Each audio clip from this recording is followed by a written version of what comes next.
It's Meet Me for Coffee. Once again, we're checking in with some good old friends from the South. I'm in Canada. They're from the down south in the US. It's Preacher Stone. And who do we have here? Hey man, this is Bolt. I'm Ronnie. All Yeah. right, And we're man. in North Carolina. Yeah, buddy.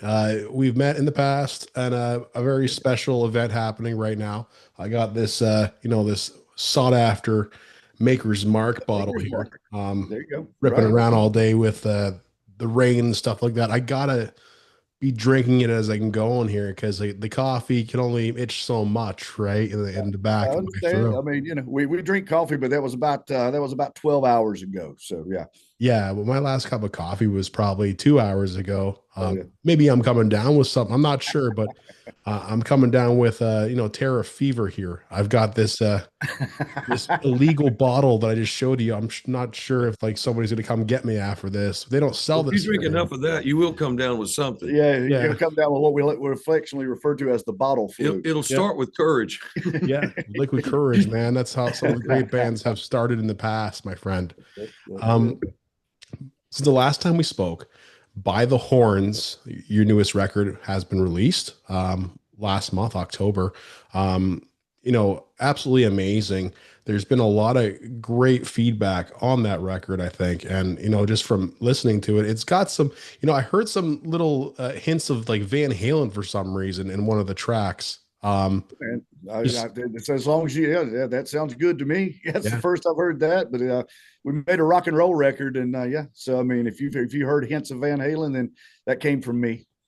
That's great. I was thinking about this earlier is like, If you heard it, it's there. Yeah. Exactly, yeah, absolutely. it's got to be there. It's Yeah, got to be man. there, right? Yeah, it's been out a little less than a month, and the reception has been exceptional. We couldn't ask for any better. For what we realized was probably going to be a fairly scrutinized record. Being the first without founder Marty and keyboard Johnny on it, and seeing what the Preacher Stone guys are going to do, and we're real proud of it. Yeah, man. And you know what? I've been thinking about this a lot. Um, I'm a Van Halen freak, my friend. I'm an EVH freak and Yeah, Eddie Van Halen freak. Um, absolutely. just I don't know what's going on with my algorithm lately. It's all Van Halen and all Seinfeld. I don't know what the hell is going on. It's pretty That's good. not, I mean, it's not Pretty a good bad place stuff. to It's be. really Yeah. not. Yeah, I mean, if it wasn't for Michael Anthony, I wouldn't love the bass like I do.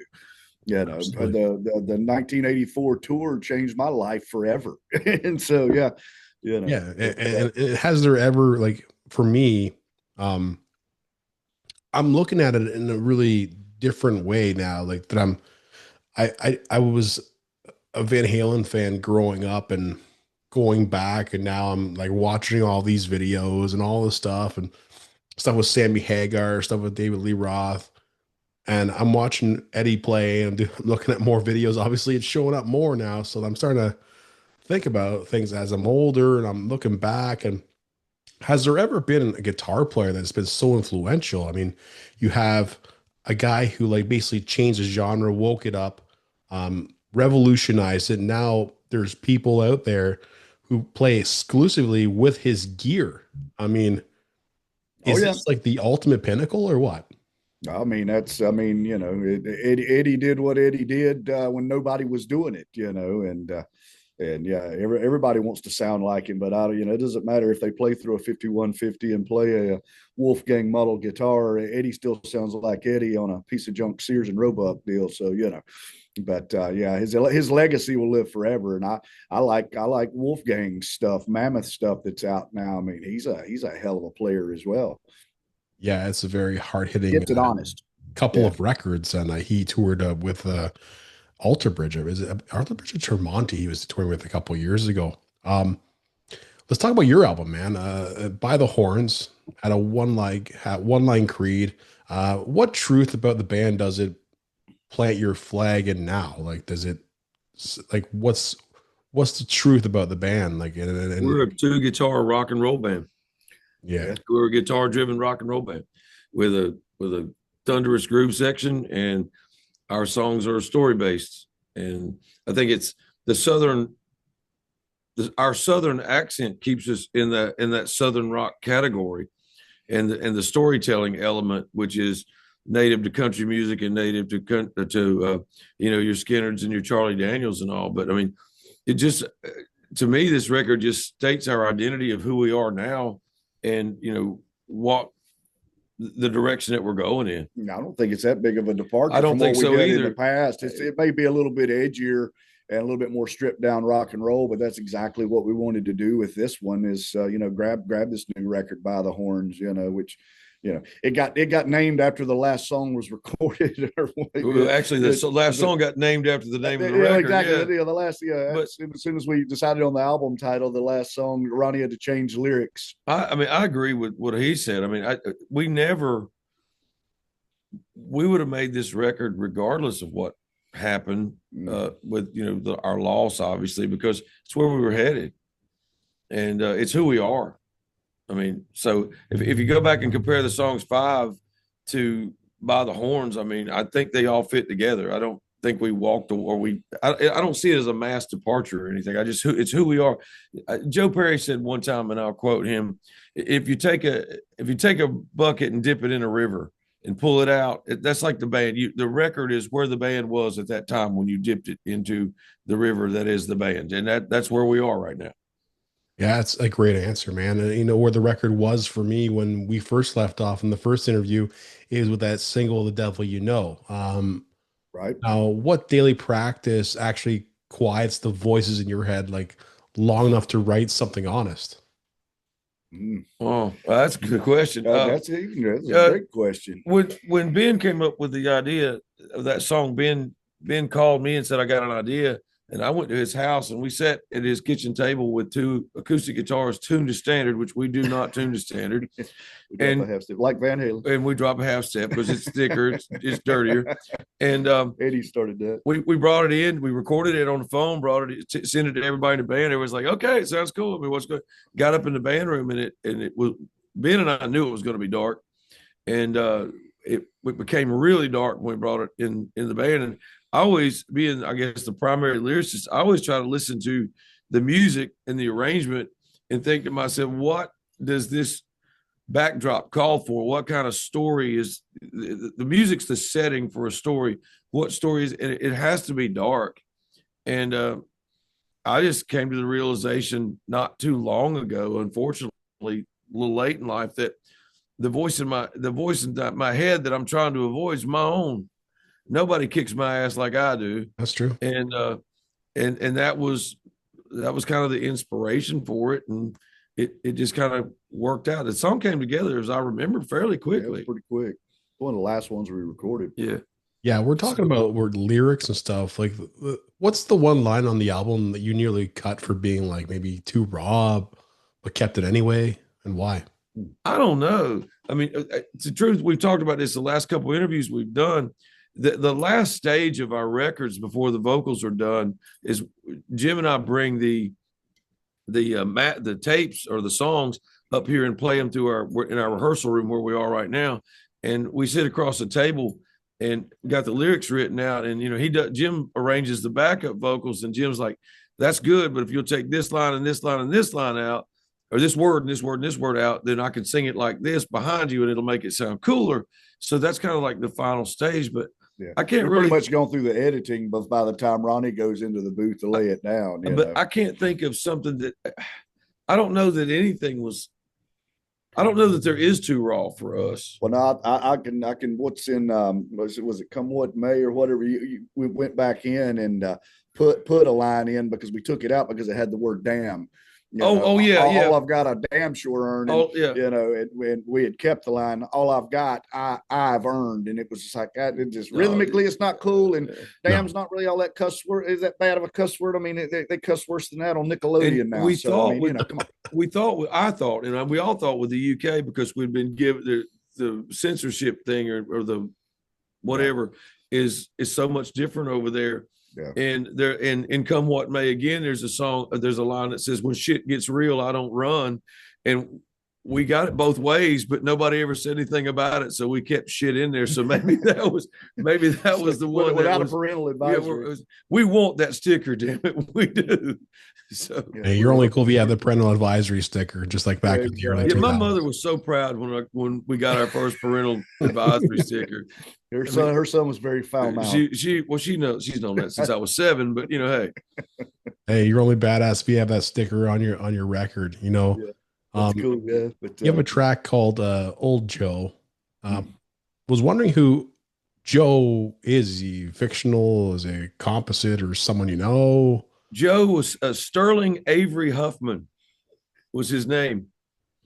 Real guy. And a real guy who walked through my town, Landis, North Carolina, every day, walked to the county line and bought 2 fists of whiskey and turned around and walked home. He drank one on the way home. He drank, and I guess the other one got him through the night. Wow. And he passed, unfortunately, but their artistic license have been taken. Yeah. As far as it actually being a ghost, probably not, but if you glance just right, sometimes you're like, damn, was that Lefty? Yeah. So it's just a memory that hangs around. And how did he get dragged into your mind when you're writing a lyric, man? You tell him about the van. Tell me about the van. Ben's up here too. Ben Robinson just walked in. Actually, the idea I made a list of things that we hadn't done for this record, because you don't want to write the same record over and over again. You don't want to write another Not Today or whatever. So I thought, we haven't told a ghost story ever. And one day out here, I tell stories all the time because we practice in the town that I grew up in. And I was telling them about Lefty and how, I actually hit Lefty one night with a car. I did. I didn't mean to. Clipped him with a mirror. Clipped him. We walked right out in front of him. I knocked him into the ditch. I had to pick him up, take him home. And it became a source of amusement for a lot of families. Scared the life out of me. I was a youngster. And I was telling Ben that story. And I said, we hadn't had a ghost story. And I thought, okay, well, the ghost of Lefty. And, Lefty became Joe, because when Daryl brought the rhythm in, it was very Hendrix-esque. And, I thought if we call it Old Joe, then there's a connection to Hey Joe. And I want people to go, well, it sounds like Hendrix. And I wanted that. So that's where it came from. Probably not as exciting a story. I should have made up a real ghost story, but now that I've said that, I'll see his ghost tonight on the way home. But it's funny because some relation of some relation of Lefty's had told Ronnie. He said, when he actually did pass away, probably of cirrhosis or something bad, they told Ronnie, they were like, if you hadn't hit him with the van, then he probably wouldn't have died. Yeah, my dad's little brother said, yeah, I think he'd still be alive if you hadn't hit him. Years later, he actually, sadly enough, Lefty was a veteran. He actually died in the VA hospital.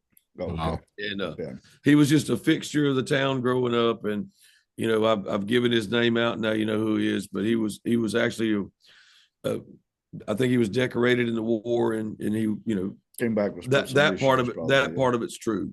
And so I just knew him as an older man. But yeah, that's incredible. It's an incredible story. I mean, obviously it's a nice tribute to the man. And, if you're afraid you're going to see his ghost on the way home, maybe just do the due diligence, use the washroom before you leave the house. I'm not like Ben said, I'm not going to hit him.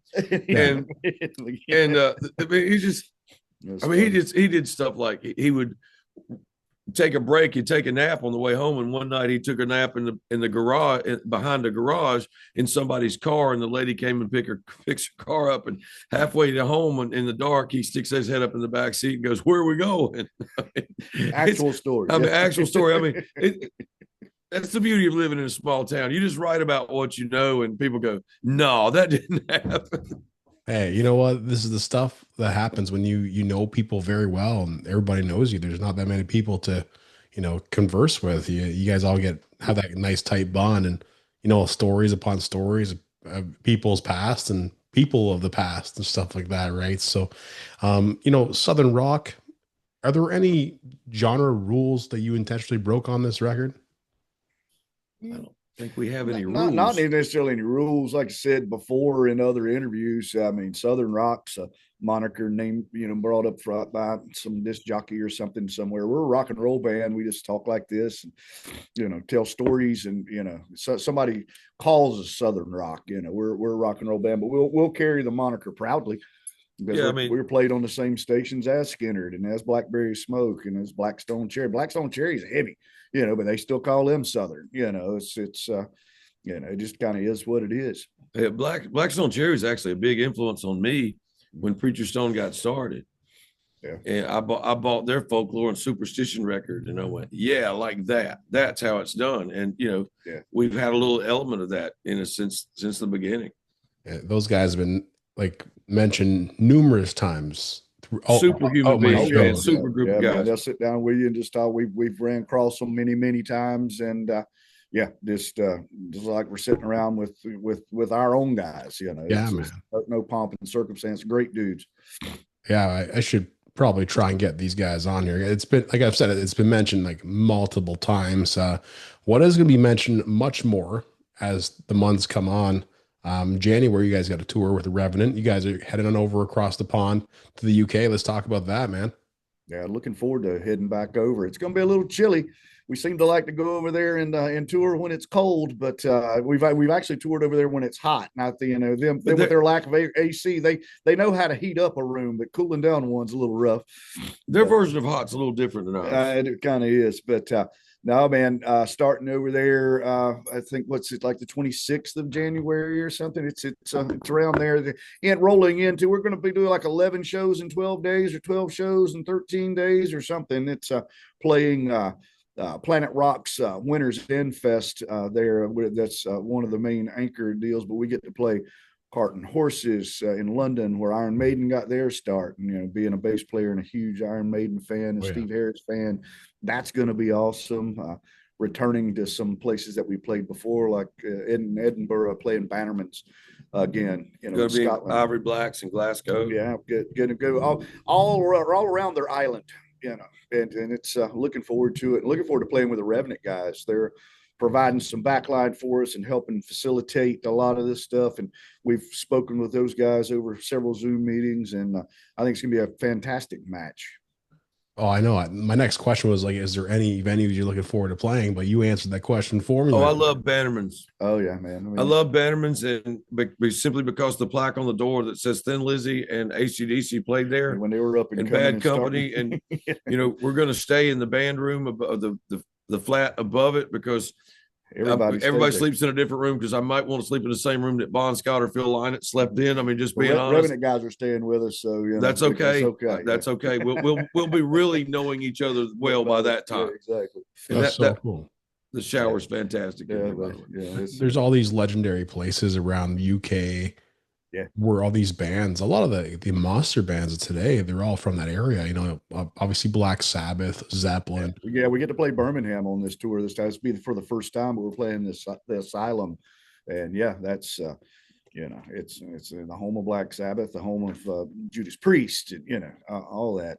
We all got into that new wave of British metal, or I know Jim and I did. You get into that new wave of British metal and it brought you the Saxons and the Iron Maidens and the Judas Priests and all that. And just to be in the same, just to be in the same zip code, if you will, where that took place is really kind of cool for us. And you get to see this. I mean, we don't get to do a whole lot of sightseeing, but you get to look out the window and go, oh, there's Westminster Abbey, or whatnot. There's Stonehenge. There was Stonehenge right there. It's like it's pouring down rain and you're going by it at 70 kilometers an hour. When you're a kid that grew up in North Carolina and always dreamed of doing this and getting a chance to actually go over and do it, I mean, it's really special. And the people treat us so well over there. I mean, it's just blue collar people and entertaining blue collar people, and it's just wonderful. That's all I can say. I just look forward to it. Absolutely, man. And you know what? You guys got to take a picture in front of that one house that Sabbath took a picture in front of when they first started. Do it for me. Yeah. Tag me on Facebook. I want to see it, man. Absolutely. If that house is still there. We'll ask Pete Newdeck. He's actually an amazing drummer, but he's also a driver that is going to run us around, and Pete knows everybody and everything. He still works with Rob Halford and folks like that, and in his studio. So, hey man, where's that? Where's that house at? Yeah, man, for sure. Well, let me know. It would be absolutely great, man. Preacher Stone, I wish you guys an awesome tour. I hope I talk to you guys even sooner than later. Yeah, anytime, man. George, just hit us up. As long as we got a link, brother, you and I are speaking. Yeah, bro. Thank you so much. Let's do it again. Thank Absolutely. you. Thank you, George. Cheers. Peace.